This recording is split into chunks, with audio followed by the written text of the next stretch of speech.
తాకట్లో ఉన్న మీ బంగారాన్ని విడిపించి ఆ రోజు ఆన్లైన్ రేటుకి కొంటాం. Sharma gold company. తెలంగాణలోని ఇటీవలి కాలంలో రసాయన పరిశ్రమలో జరిగిన ప్రమాదాలు తీవ్ర ఆందోళన కలిగిస్తున్నాయి. ఈ ప్రమాదాలు ప్రధానంగా హైదరాబాద్, సంగారెడ్డి, మేడ్చల్, రంగారెడ్డి జిల్లాలోని జీడిమెట్ల, పాషమైలారం, బొల్లారం, పటాన్చెరు వంటి పారిశ్రామిక ప్రాంతాల్లో చోటు చేసుకుంటున్నాయి.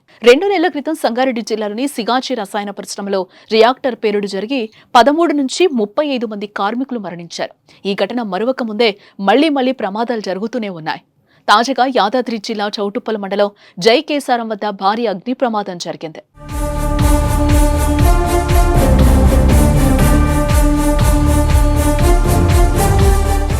యాదాద్రి భువనగిరి జిల్లా చౌటుప్పల మండలం జైకేసారం గ్రామంలో ఉన్న ఎస్ఆర్ ల్యాబ్ కెమికల్ పరిశ్రమలో శనివారం రాత్రి భారీ అగ్ని ప్రమాదం చోటు చేసుకుంది. హఠాత్తుగా మంటలు చెలరేగడంతో ప్రాణాలు అరచేతిలో పెట్టుకుని ఉద్యోగస్తులు బయటకు పరుగులు తీశారు. మరోవైపు రియాక్టర్ పేలుతుందేమో అని భయభ్రాంతులకు గురయ్యారు గ్రామస్తులు.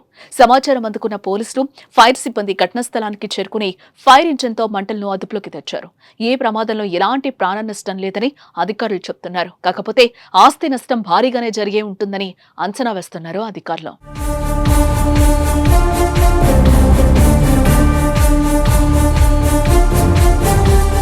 కెమికల్స్ కారణంగా మంటలు మరింత తీవ్ర రూపం దాల్చినట్టు అధికారులు అనుమానిస్తున్నారు.